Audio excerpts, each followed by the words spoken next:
Welcome everyone. I'm very, very excited to get this started. We'll be having a Q&A with Katy, who is an esport writer. I'll let her give a little bit of a background in terms of what she does. But the way this is going to be structured, as I just mentioned, we'll just reiterate it for anyone that joins in now or later, that we will start off with a 40-minute Q&A, and then where I'll be asking her very specific questions, and then we'll end off with 20 minutes where anyone can jump in and share their questions. And feel free to drop that into the channel questions with Katy, questions for Katy, and she will answer it once we get to that point of the call. So I'm personally very excited to have Katy on. Anyone that's a regular here at Esports How, like, they know Katy. She's very active in terms of the chat and also just the different events. But she's doing a lot. And I personally know her, obviously, from interacting a lot, and we have that relationship. So I know what she's doing. And that's why I really wanted to have her on to be a part of this Q&A and really provide her insights and what she's doing to lend herself opportunities and how everyone else can kind of benefit from those initiatives. So with that, Katy, I'd love for you to actually give your own background so people can have that context in terms of what you do, what's your background, and your history in esports and general writing. Yeah, so I'm a communications major at NSU right now. And what I do in esports is freelance write, currently for Esports Network, formerly for KeenGamer, where I mostly got my start there. Before that, I was doing a gaming blog centered from my campus extracurriculars, and so that was really the first thing I did. And I also work with Team Deep Six on Medium to create like a writing how-to series. And those are my main projects at the moment. That's awesome. That's so great to hear. And you mentioned being involved with KeenGamer. I'd love to hear a little bit more in terms of how you landed that opportunity for yourself and what you kind of learned by going through it. Well, I was doing my little school blog, and I wanted to get published for real and get paid some money for real and get views for real. And so I was reading articles on how to do that. And KeenGamer had an article on how to do that. And at the end of the article, it said, why not just work for us? Like, easy solution. I was like, well, yeah, that is an easy solution. So I applied, sent in a couple of examples, my resume, and then was on, I guess, a little probation thing so I could learn how to do WordPress. And after that, I was writing for KeenGamer for 6 months, maybe, I think. And half of that was originally like gaming, not esports necessarily, but the second half was esports focused.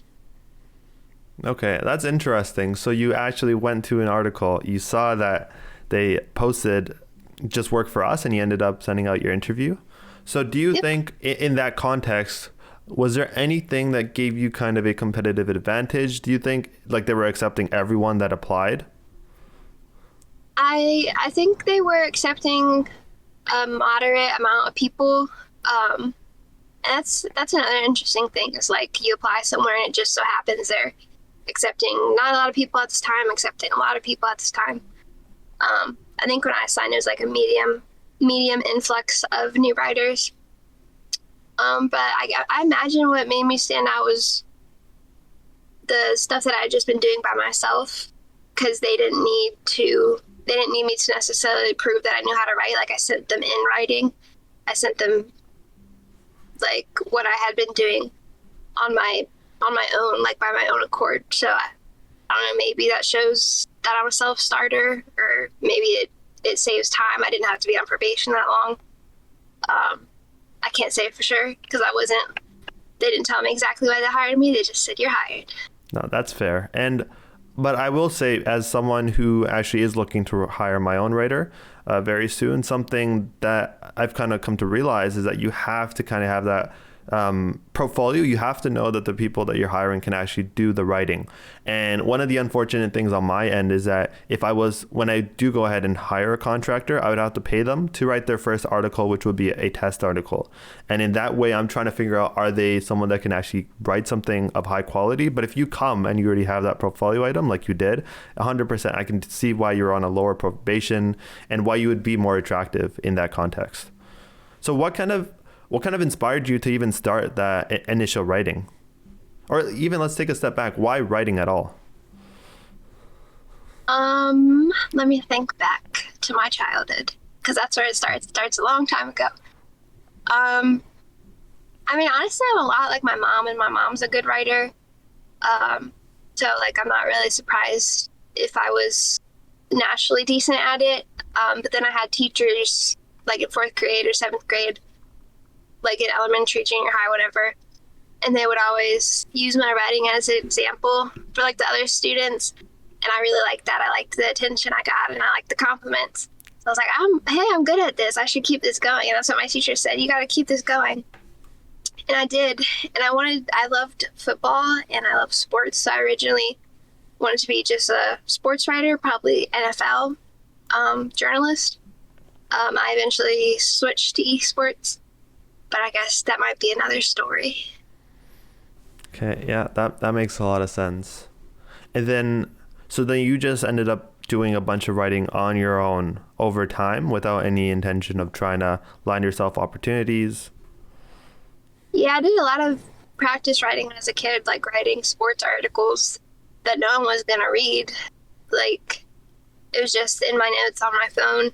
I remember I wrote about Johnny Manziel when he was drafted, just to myself. It was my opinion, and I wasn't going to share it with anyone, but I did practice like that. I really enjoyed like seeing if I had what it takes to write consistently. And so sometimes I really just would write like once a day an article that no one was ever going to read. Yeah, I love that. And especially as someone as myself who is a writer and has written several articles on the Esports Hub blog, is that you have to have that mentality where you're willing to, because you're passionate about your writing, you have this desire to provide that value, but you're okay with the fact that people might not read it. Your initial work might not be so good, and you just have to put in that effort and start taking that action. So exactly. Yeah, I've heard it called, you have to be okay writing into the void. You're not writing for an audience really first. 100% agreed. So through your experience in KeenGamer, what did you kind of learn from being within an esport or an organization involved in esports, and just that atmosphere? What was that experience like for you? I learned a lot about WordPress and SEO. I didn't know what SEO stood for. I didn't know what it was. And they basically, I think their like selling point, KeenGamer, wasn't necessarily like the money or anything really. It was that they would take the time to teach you and help you grow, and they did. They taught me how to use WordPress, how to do SEO, how to almost be my own editor in a way, which at Esportz Network, which pays more and gets more views, like I don't even have to do as much as I did for KeenGamer. KeenGamer really like taught me like everything that's involved in the process of getting published. Okay, that's interesting. And let's move on to Esportz Network then. How'd you end up finding that opportunity for yourself? I was looking on Hitmarker for jobs in esports writing, and I wasn't really having any luck. And I applied to .esports, which I think is one of the best like in the whole industry, but fortunately they didn't reply. But it's okay, because I found Esportz Network, I think similarly to how I found KeenGamer, which is kind of funny. I was looking for like opportunities just through the search engine, not like a job site, just like esports writer job, writing needed, apply, whatever. And so they have like their own page on their own website that says like apply to us. It wasn't necessarily a job posting. It was like an internal application kind of thing, kind of like KeenGamer. That's interesting. I love that like there's a recurring theme here is that you're actively searching for these opportunities. Like you went on Hitmarker. Hitmarker is a very, very competitive site.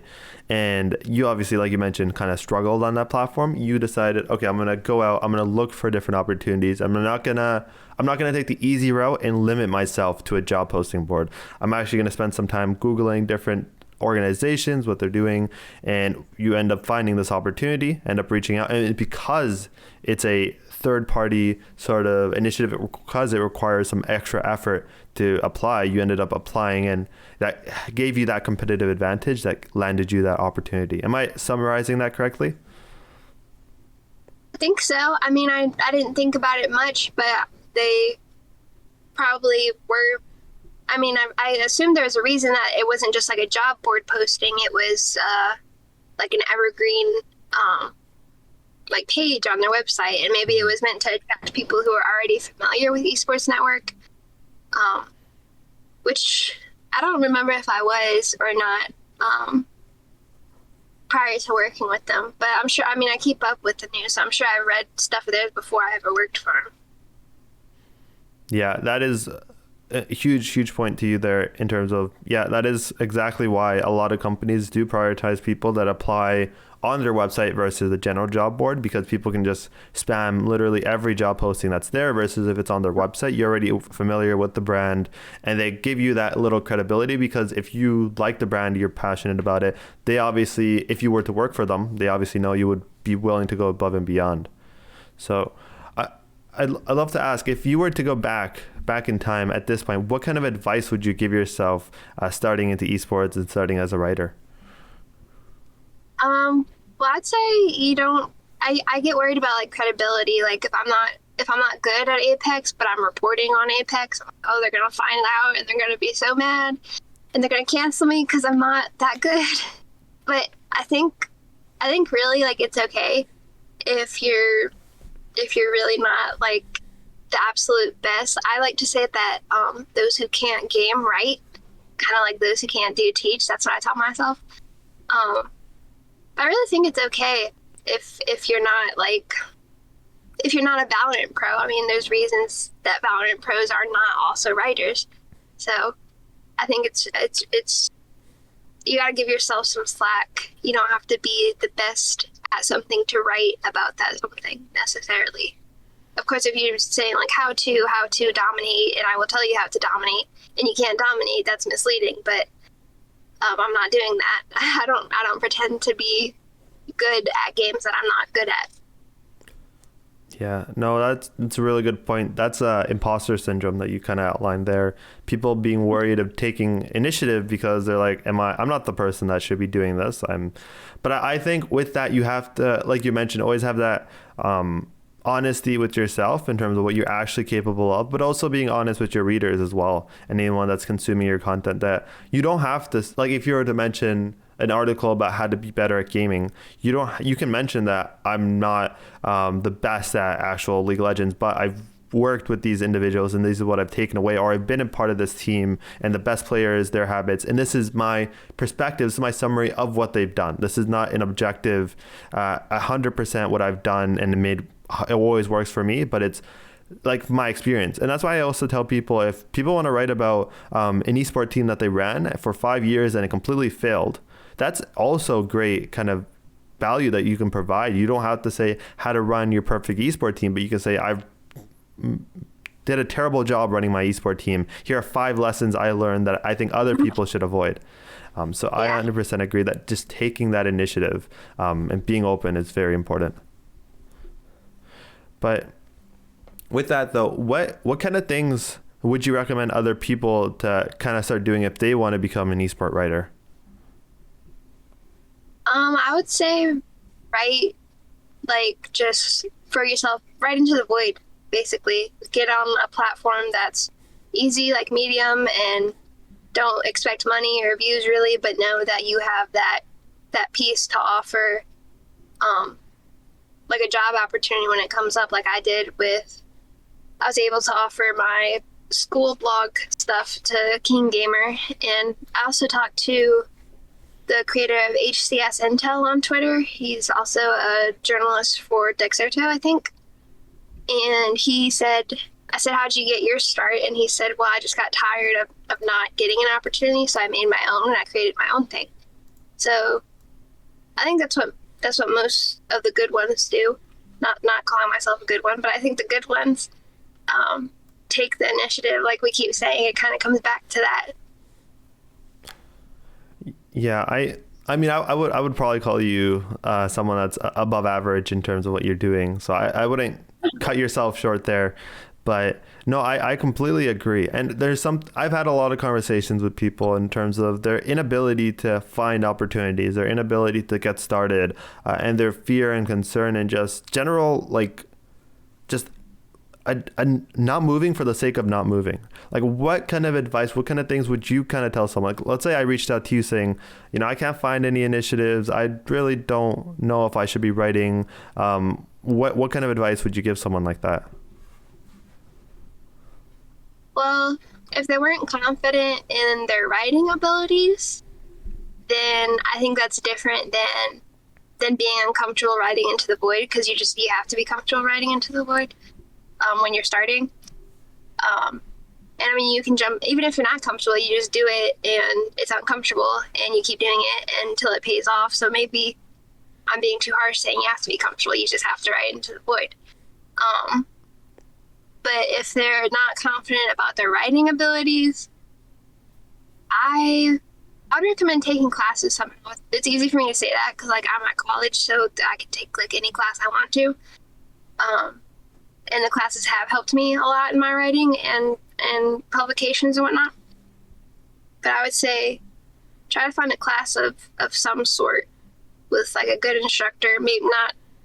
If you can retain information from, or just like, oh, here's some tips, that's cool too. If you can just read an article full of like top 10 tips to be better. But I think sometimes those are hard to like internalize. So I would probably recommend more like a class with an actual teacher and an actual course, whatever, if it's online or whatever. Okay. So do you know of any online courses that people could look at if they're actively interested? I haven't done any personally since I'm just at college and I can go to the in-person ones.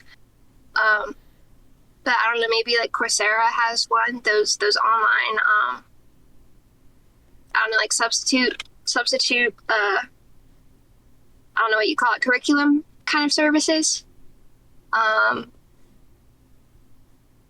Yeah, if I think of any, I'll mention them, and if you haven't gone to college, maybe that's my advice. Go to college. So you would say, you would say that the best opportunity or the best way to learn is to actually go to college and have that in-person experience with a real professor and do some real writing. That you would say that's probably number one, and if not, then online courses. Yeah, and I never would have expected myself to say so, because I know some people, they get their degree and it doesn't really help that much. But I think if you're passionate about what you're doing, it's not just getting a degree, it's actually internalizing what you're learning, even if you don't expect it. I didn't expect to learn how to news write, really, even though that was a class I was taking. I was like, well, whatever, I'm taking the class. But that's why I learned the inverted pyramid, and now I have that to share on my Medium and tell other people about it. And right now I'm learning about beats and sources and journalistic integrity, and it's stuff I believe you could pick it up, but like we talked about with KeenGamer, like you need to minimize your probation period if you want to be extra attractive as a hire. So you can learn the hard way from experience, I think, but I think it'll take longer, and the like sort of probation period will be longer if you didn't learn it necessarily in a class kind of environment. But I mean, that's just me. Everyone's different, and I always remind myself about that. Oh. Yeah, no, I would agree in a lot of areas. I'm personally, as I'm sure you know, especially with what esports how is kind of working towards, is I'm not a huge fan of post-secondary in terms of the way it's structured and the way it kind of teaches you. But there is a tremendous value of having an actual teacher or writer or editor. Like there's no AI tools currently that you can write something and it will give you back like this is. I mean, there's obviously Grammarly, there's some other online applications that can help you kind of pinpoint your writing, but you really need that in person like real individual that can read your report, say this is where I think you could improve, this is where you're kind of struggling, and giving that direct feedback. So I would completely agree in that sense. I would personally be more open to people actually spending some time looking for maybe an editor or a one-on-one teacher, but they work on their own projects and then kind of send that out as well. That might be a more cost-effective way for some people, but a community college course is definitely also very valuable. Yeah, I don't want to forget that it's not very easy to go to college depending on your age or your monetary situation and all that stuff. And there's certainly classes I've taken here and I'm like, why did I take that? That was dumb. I didn't like it. And some days I'm like, I've been here for so long and I'm still here. It's so weird. So I guess the best overall general advice is work smarter, not harder. That's what my mom always says. And if you're working smarter, you're not working as long, and your probation period as a potential hire is not nearly as long. Yeah, and the one thing I want to reiterate, because I love this and I love exactly what you said, but you're still a student and you're working. You are still a student and you went out and looked for opportunities. You're building your portfolio. You actually have a resume with work experience. So many people always say, how do I get work experience if I don't have a job that requires work experience? You're a prime example of someone who's living that, is actively a student that's actively working. So I just wanted to let everyone know that you can get these opportunities at any point in time. It doesn't matter to what degree your experience is, as long as you're putting in the effort, building your portfolio, just like Katy kind of has. Thank you. But let's kind of take a detour in towards writing. I'd love to. I'm sure some of the audience here would love to learn more. How do you actually write? What are your general principles that you kind of learned? So, do you have a workflow that you take when you write articles? So, well, my workflow, I guess, starts, since I'm reporting news, it starts on Twitter. So I'm looking for interesting stories or leads just across the internet, basically. Sometimes on Reddit, but usually on Twitter. But once I get that idea approved by my editor and he says go for it, then I think I know some people, they definitely separate their rough draft process from their final draft process, or the proofreading. Me, I just kind of do it all in one. I don't know if that's beneficial or hurtful. It just comes naturally to me to just kind of do it all in one. And of course, I keep the inverted pyramid in mind for news writing, starting with who, what, when, where, and why, important information, less important information, nice to know information. That's basically the order. And I mean, that's probably the most important formula in news writing. So I definitely keep that one in mind. Then can you elaborate a bit further in terms of the inverted pyramid? Because that's something I actually use when I come to determine content, but I'm sure a lot of the listeners here aren't sure what that is. Yeah, so it's called the inverted pyramid because if you see a model of it, it's an upside down triangle, and the thickest level is actually at the top instead of a normal pyramid. And so at the top goes usually what you would call the lead. So it's the first paragraph, maybe just 1 or 2 sentences. And it has the who, what, when, where, and why. Sometimes not all 5, depending on the story. But then once you have that, you have the body paragraphs that go into basically the details that the reader wants to read. So sometimes you have to infer, why did they click this article, and include that information first. And then, extra information, I guess you could call it, information that is relevant but the reader may not have expected. I kind of think of it as like expected. You start with the most expected information. Because if the reader's not getting that, there's a problem. And then at the end, you usually end with something kind of like pertaining to the near future a little bit. Like if I was writing about, I don't know, Cloud9 makes a Valorant roster change, I might, like my last sentence might be, the new roster will first play together on this date. Here's where you can watch, or something like that. So it's nice to know, like for the reader at the end. Okay. Yeah, that's actually slightly different from what I assumed you were referring to, because the inverted pyramid that I was thinking about was in terms of, but it's similar, because what I was thinking about was you start off with a general pool of people, so like just everyone in the world, and then as you go down to different niches, it comes down to different content. But it's very similar in how you explained that. Yeah, I think that's another good way to look at it. I think I might have, when I was learning about the inverted pyramid, I think they might have used that like one way you can look at it, and that is, I mean, yeah, pretty much equates. I think like if we both wrote an article with each of our inverted pyramids in mind, I think they'd turn out like pretty much on point and the same. Yeah, I would agree. It's very similar. So, are there any things that you initially were doing that you didn't realize was problematic in your writing that you later rectified? Sometimes I would write sentences that were too long, like a lot of like compound, complex sentences. And if you're news writing, it's like not a story, and your audience could be anyone.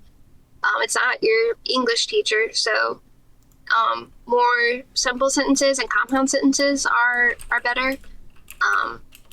Just definitely, if you have like a paragraph of 2 compound, complex sentences, your editor's gonna say it's confusing. You gotta fix it. Yeah, there's actually a great book about this. I'm not sure if you read it, On Writing Well. I don't think I read it. Yeah, so he talks about this as well, that the English language is just bombarded with very long words, people trying to make themselves sound smart, when in reality, the best sentences are just simple, anyone can understand, you don't have to get technical, and just make it just easy, free-flowing. It's a great book. So, speaking of books, do you have any resources and books, anything that someone can take like right now, right after this call, and be like, I want to be an esports writer. Let me go take this resource that Katy recommended.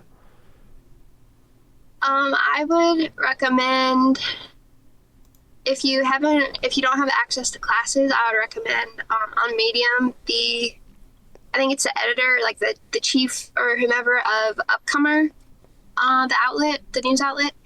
His name is Jason Krell, and he wrote a little series on, kind of similar to like my series that I'm writing, but basically on how to be an esports writer. I think he called it Everybody's Esports Editor.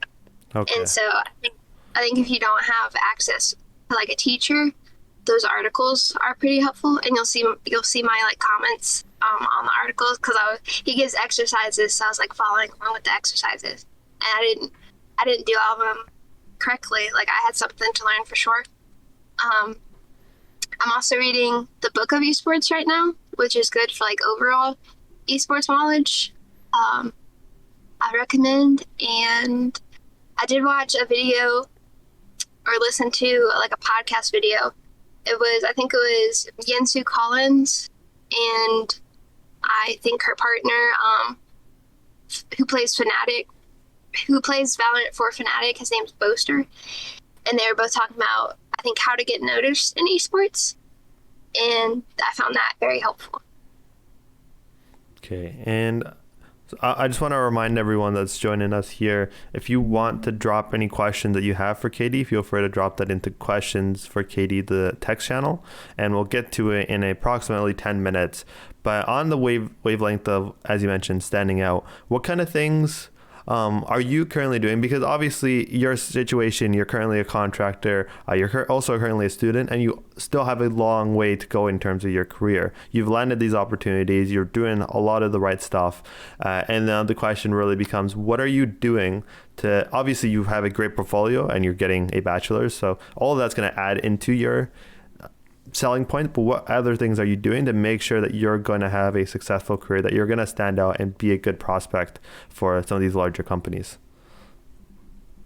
Well, I'm going to build a website because you recommended that just before this, and I definitely want to do that. But what I've been doing is mainly trying to cultivate like a social following, because in my mind, I think it'd be appealing to an employer if you have like readers who will kind of follow you. So I'm trying to do that. And we also talked about like branding and personal like marketing. And so I've designed like some graphics that I think are pretty, like they're definitely me. They're definitely Katy Rigol. Like no one else has those graphics, and no one else is necessarily, well, because I designed them. Yeah, sorry, I got proud for a second. No one has them because I made them. And if you can't make your own, I would recommend finding someone who can make you like a branded kind of graphic or whatever. If you're a streamer or anyone, like you need kind of your own original one. There's a lot of outlets that have non-original ones, but then you could be anyone else. If I had a non-original graphic, how would they know that I'm Katy Rigol? For sure, I could be Sydney Potter. I could be anyone.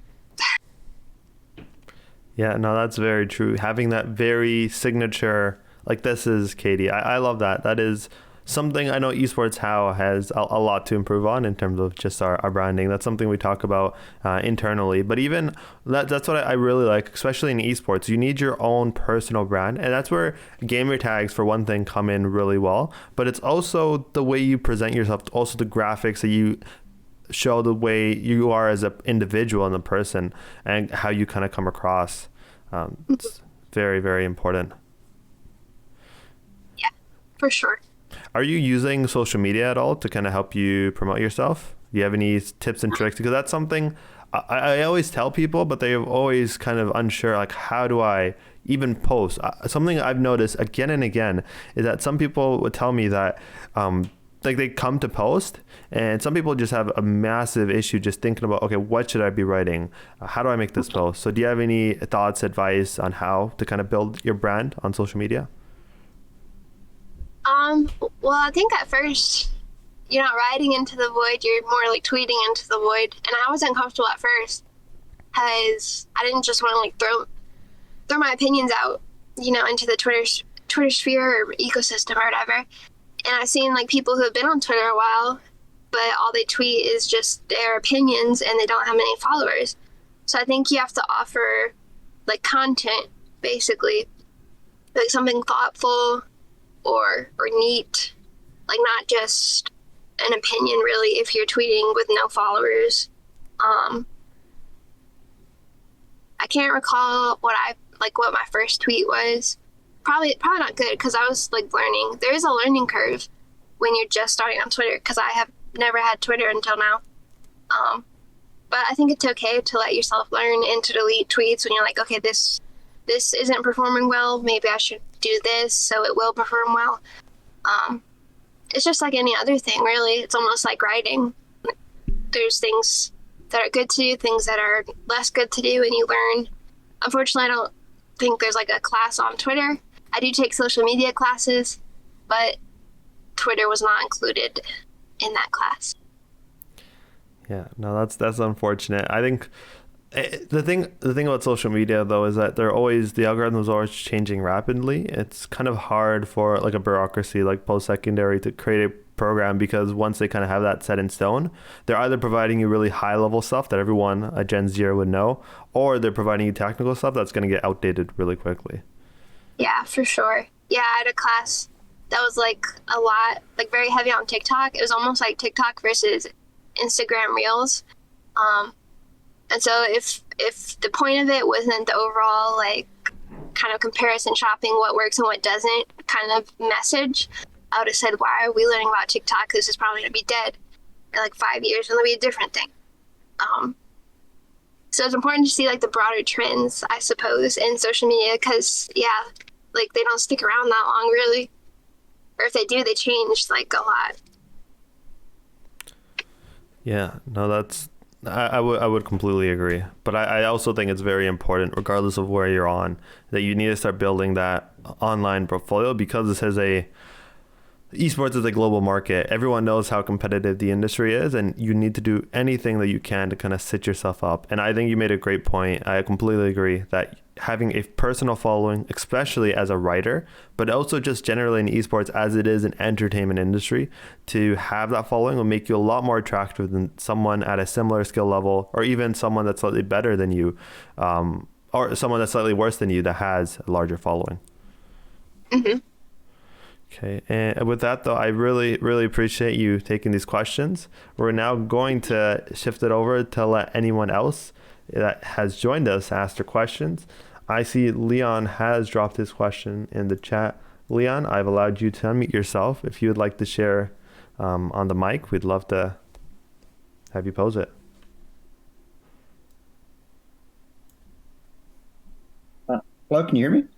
Yep. Hey, would you like me to turn my cam on for this or just not bother? No, you're fine. Just share over the mic. Okay.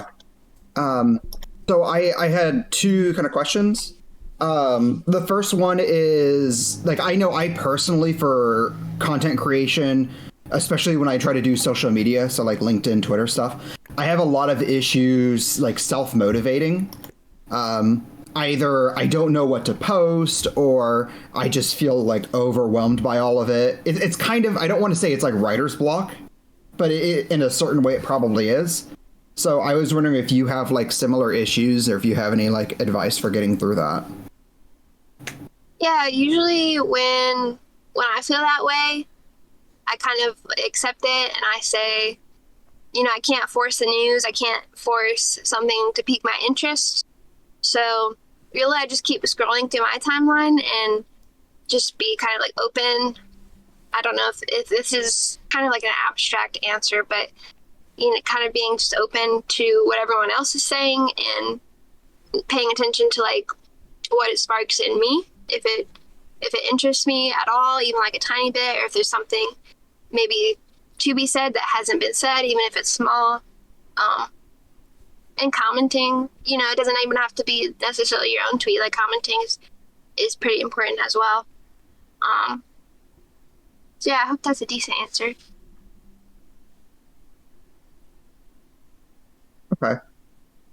And as a second question, because I went through some of your articles and you seem to talk about like a couple different things. Do you have any topics that you like really enjoy talking about more, or you've had like really good experiences? Or maybe there's some topics that you wish you had more opportunities to write about? That's a tough question. Sorry. No, thank you. It's a good question. I know like the one thing that I've never written is a review, like a game review or like a review of anything really, because like the standards that you have to apply are like, to me, just like there's such a thin line between like the subjectivity and objectivity, and people are passionate when you write a review. And eventually you have to get over like your fear of readers maybe not liking your opinion if you're an opinion writer. But one thing that I'm coming to realize is I've usually had the mindset of there's always like 100 people or writers lined up willing to cover the bad news, but I want to be the one that will cover maybe the neutral news or the positive news that no one else is as interested in because it's not so scandalous. But I really don't regret that or wish that I would write more or cover more negative news. I don't know. I feel pretty good, I guess, about what I've done so far. I don't really wish that I had written reviews, and I don't really wish that I would have focused more on negative news. I do have to talk more about negative news now, like on social media. I think it's come to a point where like this is an industry I'm in, and if people are being irresponsible and rude and immature, like they're threatening the industry. And, how can you sit by and say, like, my industry is going to get hurt by these people who don't really care, and I care. This is going to be my livelihood, so sometimes I do have to say things now that aren't just totally polite or totally neutral. But as for writing, like news reporting, I'm happy covering like neutral things or positive things for the moment. I'm not a scandals kind of reporter.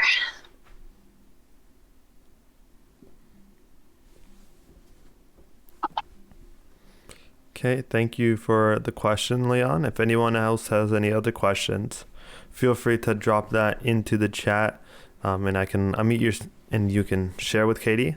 One question I have that I hear a lot of people say this is that writing is so 2010.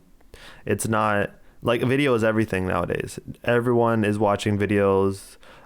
People are even watching most of their news on videos. Why write? Why become an esport writer? Isn't that something that's going to be obsolete? Isn't that something that's not the future? What would you say to a thought like that? I mean, that's what I said when I was applying for Team Deep Six. I was like, I'm a content creator, but I'm not the kind of content creator you think. Because usually when you say content creators, it means you make some sort of a video, like filmed medium. And I said, well, the selling point is that most organizations don't have a content creator like me. They don't really have writers. So if I can be like somehow a pioneer for like writing content creators, and oh my god, we need some representation, because I posted like the meme where it's you guys are getting paid, like that question, and I typed Twitch streamers asking for 75% instead of 50 or whatever, and it was written content creators saying, you guys are getting paid for this at all? So, I mean, I think esports, though, is mostly like kind of like a rising industry. Like everything that's in it has an opportunity to grow.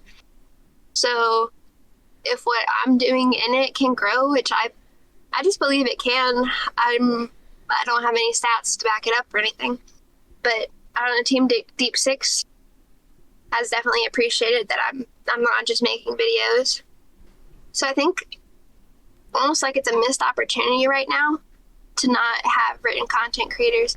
And that kind of goes off the point of like news reporters. I think news reporters are probably going to be necessary to some degree. But I guess what I see as the future is also content creators, which is a huge thing in the industry, but also in other mediums besides video.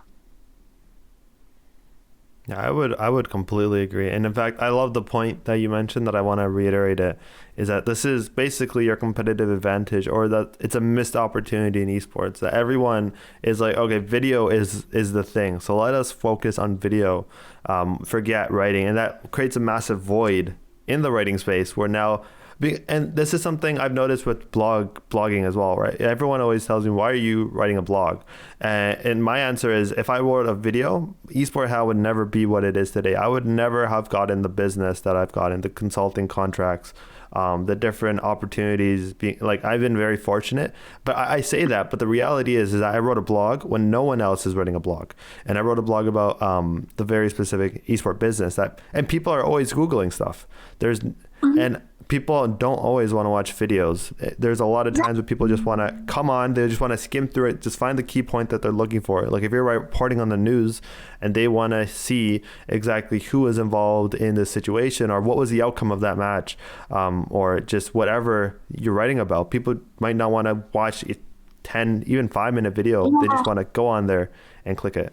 So yeah, that's so true, because you can't really skim a video. I'm like, you can say, okay, it's okay that, in this generation, maybe people don't want to read.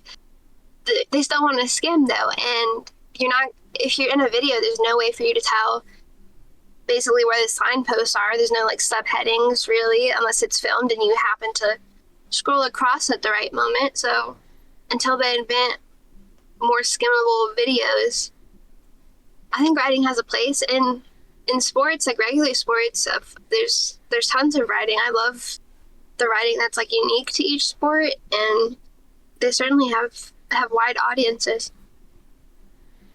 Yeah, no, I would completely agree. So for anyone listening, that's a great point. Is just create yourself a competitive advantage. Look for those missing opportunities. Instead of maybe chasing for those metaverses or those crypto coins, maybe it's a technology that everyone's leaving behind that has that greatest value. So with that, does anyone else have any other questions? This is a great opportunity to, ask Katy, who already is landing contracts, who actually is rebuilding a strong portfolio that is very involved in social media. If you have any questions on those lines, or is even good at finding opportunities, like this is your opportunity. Don't waste out on this opportunity, and don't, because you're here, you might as well take advantage of it to whatever degree, any question that you might have. And while anyone that might have a question is posting that in the chat, Katy, do you want to share where everyone can find you, any of your social media, anything that you want to share? Yeah, on Twitter, at ratio_news, no caps. And then on Medium, I'm pretty sure I was just Katy Rigol, but I'm pretty sure I changed it to Katy Ratio to go with the branding. I didn't even mention that. That's like my branded name, Katy Ratio, as in kill death ratio. I just think it works. But those are my two main things. Of course, you can find my articles on Esports Network. There is a hub, like if you type in my name, Katy Rigol, Esports Network, it'll come up with my articles. Sometimes it doesn't work for me. If you want to see my KeenGamer articles, I know the individual writer hub does work. And if you type in my name, you'll see other stuff that I've done, school projects on esports. Some of them a little embarrassing because I had to do them. Maybe even blog posts from when I first got started. So I've a interesting digital footprint, I suppose. Yeah, but that is so key to getting that exposure going. Yeah. And I see Pascal is typing. Pascal, if you want to just here, I'll let you unmute yourself, and you can just come on the mic.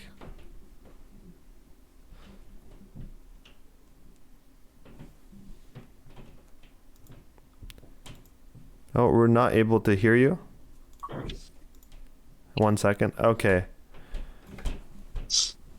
Yeah, in the meanwhile, I'm just going to say, first off, thank you, Katy, for actually taking this hour and sharing your perspective and experiences, especially on a weekend. And thank everyone for joining us. And oh, yeah, go for it. I wanted to ask if is there any platforms you recommend or any other Discord service similar to this one where you're able to connect and socialize and network with other people who are either in the industry or just similar interests? Yeah, I wish I had more Discords like Esports How, but I don't know if it's because it's a niche or I don't know exactly where else to network. I think just Twitter is overall decent for networking. It's not specifically made for this esports niche, but I've met some cool people on there that I would never have met, and they're kind of authorities in their own way. And what you asked, what was the first part of the question again? Oh, it was just, do you know any platforms and or Discord servers where you're able to connect and socialize with people who are either in the industry or are interested? I have stuff like LinkedIn already and stuff like that, but I was wondering if you knew any other Yeah, or...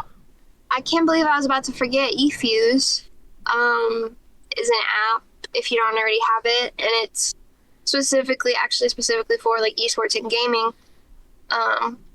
I would definitely recommend eFuse, EFUSE. And unfortunately, for writing specific platforms, there's a ton of video platforms, of course, but there is less writing platforms. Probably the YouTube equivalent for writing would probably be Medium. I know that there are some other sites that don't have like mobile apps. I actually do a lot on mobile, so it's important to me that a platform has a mobile app. I think there's one that's kind of like Medium, but you get paid and it's tied to cryptocurrency. I don't know anything about cryptocurrency really, so that's personally not for me. But I don't know. Every few months or so, I look if they've invented any new platforms for writers. Hopefully they do. Hopefully there's more esports content creators who are writers, and yeah. Thank you. Appreciate you. Thank you. Asking the question. Awesome. Final call for anyone that has any final questions. I'll let everyone just unmute themselves if you wanted to go ahead and share. If not, then we are fine. I'll give us some parting words. Okay, perfect. Well, like I was saying, first off, thank you, Katy, for spending this hour. As I was mentioning at the start, I know what you're doing. You're taking the right steps. You're really putting in the work. And I strongly believe that everyone that was kind of here that can kind of take away from this, the biggest thing I would personally take away is just the fact that you're just so involved. You're always thinking about this, and it's just something that you're passionate about, and it's very obvious, and that's something that's attractive to employers, as well as just because you're passionate, you're finding these opportunities. Thank you. No, thank you. And also for everyone else that's here, thank you for being a part of these calls. What we're really trying to do at Esports How is create a support network and a community, providing information that really isn't available in the esport industry. There's a massive lack, especially for people that are trying to get into the business side, but also building those very specific technical skills and having those support systems. I think that's a really big thing, is that people, especially in the general community, don't look at esports as something that is a credible industry. And nowadays it's a lot more, but it's still very much struggling, where people need that support to keep their, mental health in check, to make sure that they're not going in the wrong direction. And that's what Esports How is really working to build, is that network where you can kind of rely on other people, you can ask other questions, and you can support each other and kind of help each other grow throughout this environment. So that's what we're really focused on. Obviously, we have the networking event that is very focused on building those relationships. And for anyone else that's here for the event, we'd love to hear your takeaways as well. If you just want to send that in the general chat after the event, and I'll probably be reaching out with everyone here to get some more feedback on what their experience was on the event, any things that they took away. And just to end off, we will be running a How to Stand Out workshop in the first Saturday of February. No, sorry, the second Saturday of February. So that will be Saturday 12 at 3 p.m. We're having a networking night on February the 19th. And then we'll also have a esports psychologist, a professional psychologist, coming in and doing a workshop. This isn't confirmed yet, but it will most likely take place on February 26th. So with that, once again, thank you everyone for being here. Hope everyone has a great day. And if you have any other questions, feedback, feel free to DM me and reach out. Or if you have anything for Katy, I'm sure Katy would be happy to talk with you after. For sure. Awesome. Well, thank you everyone, and have a great day. Thank you.